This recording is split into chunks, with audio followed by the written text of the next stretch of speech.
DeMeco Ryans and the Texans had one of the best defenses in the entire league last year, ranking top 5 in both EPA per 100 and success rate. And that's because they got stars at all 3 levels of their defense, starting with Danielle Hunter, one of the best pass rushers in the league today.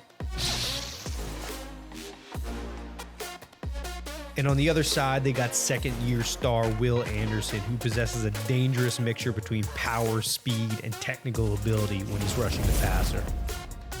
On the second level, they got one of the best run-stopping linebackers in the entire NFL in Azeez Al-Shaair, who's decisive in his run reads and violent at the point of attack. And rounding it out, they got one of the best corners in the entire league in Derek Stingley, who's not only dangerous when the ball's in the air, but also when the ball's in his hands.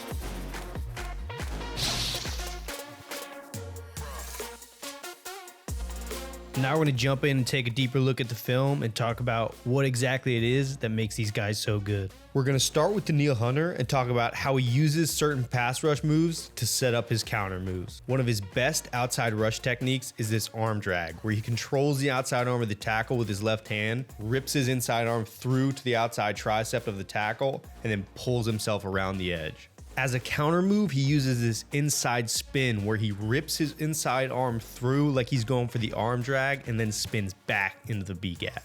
And when we overlay these two clips on top of each other, we see just how similar these moves look to an offensive tackle. He takes a hard jab step inside, he rips the inside arm through, and then at this moment, he can either decide to spin back into the B gap or drag the outside arm and continue around the edge.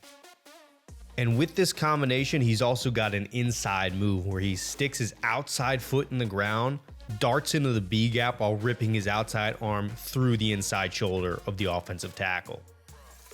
And as a counter move, he has an outside spin where he uses the same outside jab step, jumps inside, but instead of continuing through the B gap, he spins back outside into the C gap.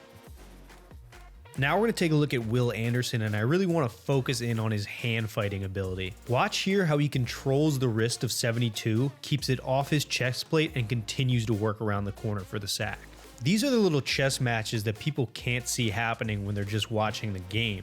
Because rushing is not just about speed and power, it's also about controlling the hands of the offensive lineman, because if he can't make a good connection with your body, he can't block you. And I know I just said it's not all about speed and power, but don't get me wrong, more speed and more power always helps. And before we move on to the linebackers, I just want to shout out Tim Settle Jr. because when I was watching this film, this guy was making a ton of plays, including this one against 9-time All-Pro offensive guard Zach Martin, where he throws him by so hard it looks like he's got food poisoning.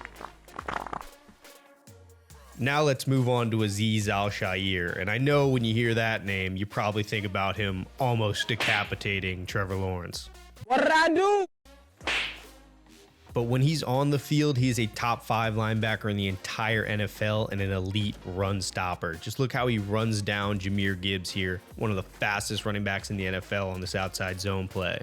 And inside the box, he's a violent tackler. Just watch how he fills fast here and destroys Gus Edwards as he's trying to hit this hole. And speaking of violence, that's exactly how he deals with offensive linemen. Watch how he punches and extends on this offensive guard and gets back into the hole to make the tackle. Now we're going to take a look at Derek Stingley and focus in on this rep against Tyreek Hill, where we see just how good he is in man coverage. And off the snap, we see Tyreek does a good job beating the press, but look how Stingley is able to stay in phase the entire time. And for those of you who aren't familiar with defensive back jargon, in phase just means he's on the same level as him. If he was running behind him, that would mean he was out of phase. And that's important because when you're in phase, you can read the receiver's eyes and look back for the football when he does. But when you're out of phase, you have to keep running to make up the ground. And that's why Stingley's ability here to stay on Tyreek's hip the whole time allows him to get his head back and win this 50-50 ball by ripping it back to himself with one hand. Now we're going to take a look at a rep where Stingley's playing quarters, and that means he's in man-to-man coverage with this outside receiver if he runs any route over top of the linebackers. And in this case, the Chargers are going to run a sluggo, trying to get him to bite on the slant and then run right by him.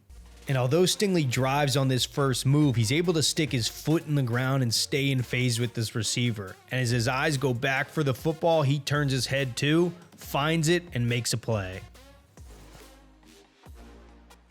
And on the other side from Stingley, they got Kamari Laster, and they might just be the best cornerback duo in the entire league. Just look at this rep against Quentin Johnson, where he initially gets beat on this corner route, sprints to get back in phase, and then finds the ball and goes up and gets it. And one of my favorite players in this secondary is Jalen Petrie. And just watch this rep against the Packers, where the Texans are playing cover 2 to this 3 receiver side. And he's in that wall 2 or hook curl position. And I want you to pay attention to his eyes on this play, because as soon as he reads pass, he drops with number 2, but he keeps his eyes on the quarterback. And as soon as Jordan Love separates his hands to throw to number 3, he immediately breaks on the ball, tipping it up to his teammate for an interception. In this rep against the Colts, we're going to see something very similar with the Texans playing cover 2 against a 3x1 set. And again, I want to focus on Petrie's eyes and how he breaks on this football. He sees Richardson looking out, so he expands to number 2. And as soon as he splits his hands, he's already driving on the football, and this allows him to get the interception.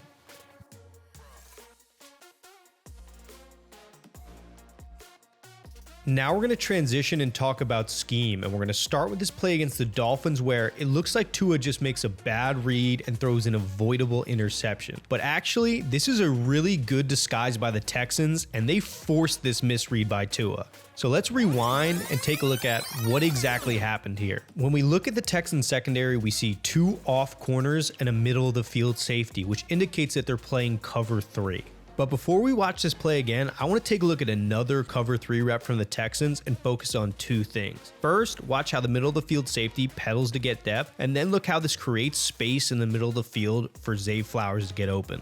And this is exactly the kind of look Tua thinks he's getting, and that's why they run a glance route with Tyreek Hill into this same space that Zay Flowers caught the ball. But the catch is the Texans aren't running cover 3, they're running an inverted Tampa 2. So instead of pedaling, that middle of the field safety is going to sit down right in that zone with his eyes on Tua and jump this route for an interception.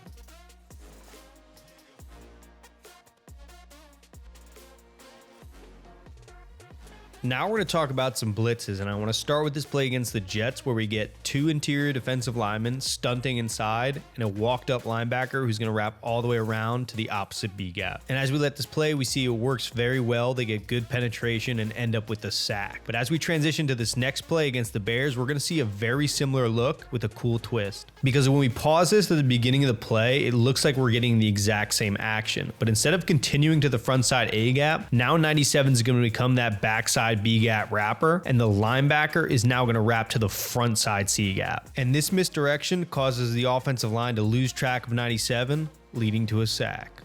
And this brings me to my favorite blitz, where we get a 5-down look with an inside wrapper with Will Anderson and an outside wrapper with Azeez Al-Shaair on the other side. And just look at the problems this causes for the offensive line, because we have 2 defensive linemen in the A and B gaps, which occupy the center, guard, and tackle. So when Will Anderson comes wrapping through the opposite A gap, the center is too occupied to detach and pick him up. And when we look back to the other side, we see that the wrap from Al-Shaair also works very well. It's just that Anderson gets there first. And I want to end this video by taking a look at a very unique front the Texans use in a Hail Mary situation versus the Colts, where they align 3 defensive linemen all on the throwing arm side of Anthony Richardson. And this forces him to have to escape the pocket to his weak arm side, and it also confuses the protection. Because although the Colts have 6 blockers for 3 linemen, they're still able to get to Anthony Richardson before the receivers can even get to the end zone.